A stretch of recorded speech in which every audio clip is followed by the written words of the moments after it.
नमस्कार दोस्तों क्या अमेरिका और ईरान के बीच में जो बातचीत होनी है इस्लामाबाद में, इसकी शुरुआत होने से पहले ही चीजें खत्म हो जाएगी। क्योंकि यहां पर आप देख सकते हो, is the US Iran cease fire already doomed, इसकी अब चर्चा हो रही है। क्योंकि हुआ क्या है कि देखो, जो वाइस प्रेसिडेंट है अमेरिका के जेडी वांस, वो तो ऑलरेडी निकल चुके हैं, इस्लामाबाद के लिए रवाना हो चुके हैं और बहुत जल्द वो पहुंच ही जाएंगे। लेकिन यहां पर अगर आप देखोगे ना, तो Iran demands Lebanon cease fire, blocked assets release before talks with US begin. मतलब कि ईरान ने दो बड़े कंडीशंस रख दिए हैं कि वो इस बातचीत में तभी शामिल होगा अगर ये कंडीशंस मीट होंगी। और इसीलिए अगर आप देखोगे ना, तो कल देर रात तक यहां पर जो यूएस का स्टॉक मार्केट है वो गिरने लग गया था, क्योंकि यहां पर ट्रंप ने भी अपनी तरफ से बड़ी धमकी दे दी थी। तो यहां पर यही हो रहा है, बातचीत हो रही है कि एग्जैक्टली होने क्या वाला है।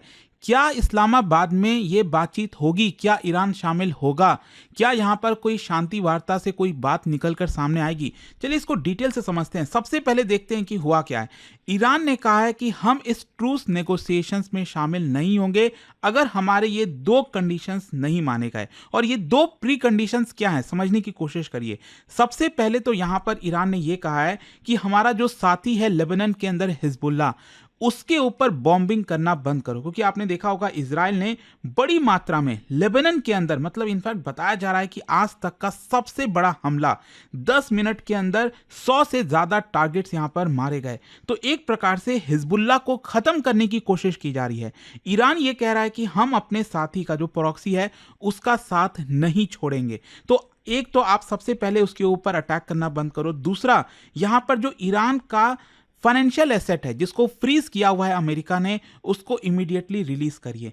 तो ये जो अनाउंसमेंट है वो बेसिकली ईरान की जो टॉप लीडरशिप है वहां से आई है। अच्छा, यहां पर पूरा जो डिस्प्यूट है ना, उसका मेन प्रॉब्लम समझने की कोशिश करिए। क्या है कि यूएस और ईरान के बीच में जो यहां पर सीज फायर तय किया गया था, अब क्या होता है कि कोई भी चीज पेपर में तय की गई हो, पॉइंट्स लिखे हो, तब तो समझ में आता है। यहां पर कोई भी फॉर्मल जो होता है ना एग्रीमेंट, वो हुआ नहीं। बस ये बोला गया कि हम अगले 2 हफ्ते के लिए सीज फायर रखेंगे और यहां पर शांति पूरी तरह से आ सके, इसलिए इस्लामाबाद में बातचीत रखेंगे। तो अगर आप यूएस के नजरिए से देखोगे ना, तो ये जो पूरा सीज फायर हुआ है वो सिर्फ यूएस और ईरान के कॉन्फ्लिक्ट को लेकर हुआ है, इसमें लेबनान शामिल नहीं है। लेकिन ईरान का ये कहना है कि नहीं, यहां पर इसमें लेबनान भी शामिल होगा। अगर यहां पर बॉम्बिंग ईरान के ऊपर रुकी है तो साथ ही साथ लेबनान के ऊपर भी रुकनी चाहिए। ऐसा नहीं कि आप लेबनान में जो हिजबुल्लाह है उसको खत्म कर दोगे। जहां तक पाकिस्तान का सवाल है, देखो उसका तो पता ही नहीं है। मतलब पाकिस्तान क्या है ना, ये मीडिएशन तो कर रहा है, लेकिन जिस तरह की खबरें आ रही है, मैं देख रहा था कल ही यहां पर न्यूयॉर्क टाइम्स की रिपोर्ट आई है जिसमें बोला गया है कि जो शहबाज शरीफ हैं पाकिस्तान के प्राइम मिनिस्टर, वो जो भी मैसेज टाइप कर रहे हैं, जो भी मैसेज पोस्ट किया जा रहा है सोशल मीडिया से, उसमें directly white house America involve है। तो आप समझ सकते हो कि इस पूरे चीज़ों में पाकिस्तान का कितना ही बड़ा रोल होगा। अच्छा, इजराइल जो है वो भी कह रहा है कि देखो, लेबनान का सीज फायर की बात नहीं हुई थी, यहां पर सिर्फ और सिर्फ ईरान की बात हुई थी। मतलब इजराइल लेबनान के ऊपर जो स्ट्राइक है वो जारी रखेगा। अच्छा, यहां पर समझने की कोशिश करिए, जो दो डिमांड है ना, सबसे पहला एक तो यह है कि ईरान के जो एसेट्स हैं उसको फ्रीज करना बंद करो। अब क्वेश्चन ये कि एसेट्स हैं क्या? बिलियंस ऑफ डॉलर्स फॉरेन बैंकों में, ऑयल रेवेन्यू अकाउंट्स में ईरान का पड़ा हुआ है। अब आप सब जानते हैं कि जब ट्रंप आए थे पहले टर्म में, तो उन्होंने सैंक्शंस लगा दिया था ईरान के ऊपर, जिसकी वजह से ये सारा पैसा, ये सब कुछ जो रेवेन्यू है वो फ्रीज हो रखा है, वो वहीं का वहीं है, उसी अकाउंट में है, उसका ईरान इस्तेमाल नहीं कर सकता। अब ईरान इसलिए डिमांड कर रहा है कि देखो, ऑलरेडी उसके ऊपर काफ़ी इकोनॉमिक प्रेशर है, करेंसी इंस्टेबिलिटी है, डोमेस्टिक पॉलिटिकल प्रेशर है, इसलिए ईरान चाहता है कि थोड़ा सा उसको रिलीफ मिल सके। And that is why it wants कि यहाँ पर जो फाइनेंशियल एसेट्स है, कम से कम उसको तो आप फ्रीज मत करिए। और दूसरा जहाँ तक सवाल है लेबनान का, अब इसके पीछे की कहानी समझिए कि इजराइल जो है हिजबुल्लाह को क्यों इतना बड़ा थ्रेट मानता है। अगर आप देखोगे ना मैप में, इसी से आपको समझ में आ जाएगा। मान लो अगर ईरान यहाँ पर मिसाइल दागता है इजराइल के ऊपर, तो ऑब्वियस सी बात है, इसमें डिस्टेंस है, एक बफर जोन क्रिएट हो रखा है। यहाँ पर सीरिया हो गया, इधर इराक हो गया, जॉर्डन हो गया, तो एक पूरा का पूरा बफर जोन है। लेकिन अगर आप इजराइल के नदर्न साइड में देखोगे, लेबनान जहां पर हिजबुल्लाह है, यहां पर तो कोई बफर जोन है ही नहीं। तो इसकी वजह से लेबनान में जो हिजबुल्लाह है वो काफ़ी परेशान कर रखा है इजराइल को। तो इसी की वजह से एक बड़ा कारण है कि हिजबुल्लाह के पास tens of thousands of rockets हैं, वो इजराइल के अंदर डीप स्ट्राइक कर सकता है। ब्रॉडर प्रॉक्सिमिटी मैंने आपको बता ही दिया, और साथ ही साथ ईरान का जो प्रॉक्सी स्ट्रैटेजी है, क्योंकि हिजबुल्लाह जो है और जो ईरान है वो पूरी तरह से एक साथ है। ईरान लगातार यहाँ पर वेपन्स की सप्लाई करता रहता है, and that is why Israel चाहता है कि ये जो हिजबुल्लाह की कहानी है ना, उसको हमेशा के लिए खत्म कर दिया जाए। इजराइल की स्ट्रैटेजी क्या है? इजराइल चाहता है कि हिजबुल्लाह को बॉर्डर से दूर रखा जाए। कितना दूर? अगर आप इस लेबनान का मैप देखोगे ना, यहाँ पर एक नदी है, स्पेशली आपके एग्जाम पॉइंट ऑफ व्यू से ध्यान रखिएगा, लिटानी रिवर। ये एग्जाम में आ सकता है कौन से देश में है, तो ये लेबनान में है। अगर आप देखोगे ना, ये रहा आपका बॉर्डर लेबनान और आपका इजराइल का। तो जो हिजबुल्लाह है वो पूरे के पूरे लेबनान के सदर्न साइड में है, यहाँ पर है। अब इजराइल ये चाहता है कि कम से कम थोड़ा सा बफर क्रिएट किया जाए लेबनान में। ये जो लिटानी रिवर है यहाँ पर, इसके ऊपर भेज दिया जाए हिजबुल्लाह को, ताकि वो बॉर्डर के नज़दीक ना हो। क्योंकि एक प्रॉब्लम ये भी आ रही है कि इजराइल ने अपने सभी नागरिकों को जो बॉर्डर वाला एरिया वहाँ से हटा दिया नदन साइड से।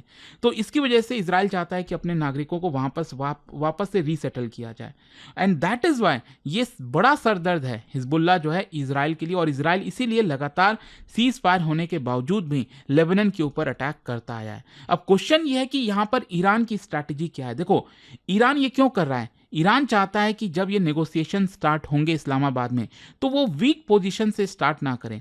बेसिकली एक एंट्री बैरियर सेट कर रहा है ईरान, और उसका ऑब्जेक्टिव यही है कि बार्गेनिंग पावर ज़्यादा मैक्सिमाइज किया जाए। यूएस को फोर्स किया जाए कि पहले आप ईरान की बात सुनो, तभी हम यहाँ पर बातचीत करेंगे। यहाँ पर जो रीजनल और इकोनॉमिक इश्यूज है उससे लिंक कर रहा है ईरान। साथ ही साथ वन साइडेड एग्रीमेंट ना हो, इसलिए पहले ही कंडीशन सेट कर दे रहा है। ईरान चाह रहा है कि अब हम बातचीत स्टार्ट करेंगे इस्लामाबाद में, हो सकता है यूएस हमारे ऊपर प्रेशर डालकर जबरदस्ती का कुछ एग्रीमेंट कर लें, तो वो नहीं चाहते। बातचीत स्टार्ट होने के पहले ही हमारी कुछ शर्तें मानी जाए, ऐसा यहां पर ईरान चाह रहा है। लेकिन दूसरी तरफ अगर आप देखोगे ना, ट्रंप ने तो और क्लियर कट धमकी दे दिया है। ट्रंप ने कहा है only reason they are alive is to negotiate. मतलब कि अब आपके पास कोई रास्ता बचा नहीं है, आप इसीलिए जिंदा हो क्योंकि हम यहां पर डिप्लोमेसी अपना रहे हैं। ट्रंप क्या बोलना चाह रहे हैं? ट्रंप ये कह रहे हैं कि देखो, हमारे पास मिलिट्री सुपीरियरिटी है। भले देखो, एक तो क्या है ना, ट्रंप कितना भी कुछ कह दें, ये पूरी दुनिया जान रही है कि इस समय सबसे ज्यादा प्रेशर ट्रंप के ऊपर ही है। ट्रंप जो है और जो अमेरिका है वो एग्रेसर कंट्री था जिसने ईरान के ऊपर हमला किया। तो यहाँ पर ट्रंप के ऊपर काफी प्रेशर आ गया था कि भाई ये वॉर खत्म करो, और ये सब देख रहे हैं। भले ही ट्रंप बोल रहे थे कि अरे देखो, ईरान गिड़गिड़ा रहा था, ईरान बोल रहा था कि प्लीज सीज फायर कर लो। ट्रंप के बयान देखोगे ना तो ऐसे ही होंगे, लेकिन सच्चाई ये है कि ट्रंप के ऊपर प्रेशर था, एंड दैट इज वाई वो चाहते थे कि ये पूरा सीज फायर किया जाए। खैर जो भी है, ट्रंप यहाँ पर एक साइकोलॉजिकल प्रेशर भी डाल रहे हैं ईरान के ऊपर, ताकि ईरान का जो बार्गेनिंग पोजीशन है वो कमजोरी रहे। और साथ ही साथ ट्रंप का एक जो मकसद होता है वो है डोमेस्टिक ऑडियंस। अभी इस साल मिड टर्म इलेक्शन भी होने हैं, तो यहाँ पर ट्रंप अपने डोमेस्टिक ऑडियंस को कह रहे हैं देखो हम कितने मजबूती पर हैं। लेकिन देखो, कहीं ना कहीं इनडायरेक्टली पूरी दुनिया को पता है। अब क्वेश्चन ये आता है कि इसका खतरा क्या है? सबसे बड़ा खतरा यह है कि ट्रंप की जो मांग है और जो ईरान की मांग है, इसकी वजह से पूरा का पूरा जो बातचीत है वो कोलैप्स हो सकता है। मतलब यूएस अगर ईरान की बात नहीं मानेगा तो वापस से एस्केलेशन का खतरा है। स्टेट ऑफ हॉर्मुज में ऑलरेडी डिस्ट्रप्शन चल ही रहे हैं, फुल फ्लेज अभी भी वो खुला नहीं है। ऑयल प्राइसेस लगातार भाग रहे हैं, और हो सकता है कि अगर ये पूरा का पूरा टॉक्स कोलैप्स हुआ, वापस से वॉर स्टार्ट हो सकता है, ऑयल के प्राइसेस फिर से बढ़ सकते हैं, भारत भी अगेन ट्रबल में आ जाएगा, एनर्जी क्राइसिस आ सकती है। फिर दूसरा सिनेरियो ये है कि यहां पर पार्शियल एग्रीमेंट हो सकता है, मतलब बातचीत हो सकता है स्टार्ट हो विदाउट फुल कंडीशंस। यहां पर टेम्पररी बेसिस पर कुछ स्टेबिलिटी आ सकती है, लेकिन हाँ, लॉन्ग टर्म में अभी भी अनसर्टेनिटी जारी रहेगी। मतलब कुछ पार्शियल एग्रीमेंट हो जाए लेकिन प्रॉब्लम पूरी तरह से सॉल्व नहीं होगी। और तीसरा सिनेरियो यहां पर यह है कि फुल एक्सेप्टेंस, मतलब रीजनल सीज फायर जो है वो लग जाए, सैंक्शन रिलीफ मिल जाए, मेजर डिप्लोमेटिक ब्रेक थ्रू हो जाए, जिसके चांसेस बहुत ज़्यादा लग नहीं रहे, क्योंकि जो सिचुएशन बनी हुई है ना, यहाँ पर यूएस की कुछ चीज़ें हैं और ईरान अपना कुछ चीज़ें डिमांड कर रहा है। अब दोनों को सहमति जतानी होगी, दोनों को कहीं ना कहीं मिडिल ग्राउंड पर आना होगा, लेकिन कोई मानने के लिए तैयार नहीं है। हो सकता है ट्रंप प्रेशर में यहाँ पर कुछ कर दें, मान जाए बातों को, लेकिन हाँ, दुनिया को वो दिखाएंगे कि देखो वो कितनी बड़ी जीत हासिल की है। खैर जो भी है, इंपॉर्टेंट ये है कि ये जो वॉर है वो अब एंड होना चाहिए, खत्म होना चाहिए। ऑलरेडी पूरी दुनिया को बहुत ज्यादा नुकसान हो चुका है, एंड लेट्स वेट आज होता क्या है, काफ़ी कुछ होने वाला है पाकिस्तान के इस्लामाबाद में, पूरी दुनिया की निगाहें होंगी कि क्या ये वॉर रुकेगा कि नहीं। Let's see. जाने से पहले एक बहुत ही इंटरेस्टिंग क्वेश्चन, क्या बता सकते हो एंटी लेबनान माउंटेन्स ये कौन से दो देशों के बीच की बाउंड्री तय करता है? एक तो लेबनान है ही है, फिर किसके साथ ये बाउंड्री तय करता है? एंटी लेबनान माउंटेन्स, ठीक है। इसका राइट आंसर आप सब जानते हैं, मेरे इंस्टाग्राम पर तो मिलेगा ही, वहां पर अगर आप नहीं हो कोई बात नहीं, टेलीग्राम से ले सकते हैं इसका सही उत्तर। और दोस्तों मैं आप सबको बता दूं, स्टडी आईक्यू पर अचीवर्स कार्निवल स्टार्ट हुआ है, जिसके तहत कोई भी यूपीएससी कोर्स आप लेते हो 2027-28 कोई भी कोर्स लेना चाहो ले सकते हो। इसके अंदर प्रीलिम से लेकर इंटरव्यू तक, मेंस वगैरह की सब कुछ तैयारी कराई जाती है। 18 बुक्स का पूरा सेट भी आपके घर पर भेजा जाता है, पर्सनल मेंटरशिप मिलती है, प्रीलिम्स क्रैक करने पर पूरा फी भी आपको रिफंड कर दिया जाता है। कोई भी अगर आपको डाउट है, प्रॉब्लम है बैच से रिलेटेड, ये फोन नंबर है, इस पर कॉल कर लीजिए and use this code Ankit live maximum discount के लिए। स्टडी IQ IAS, आपका सिलेक्शन हमारा मिशन।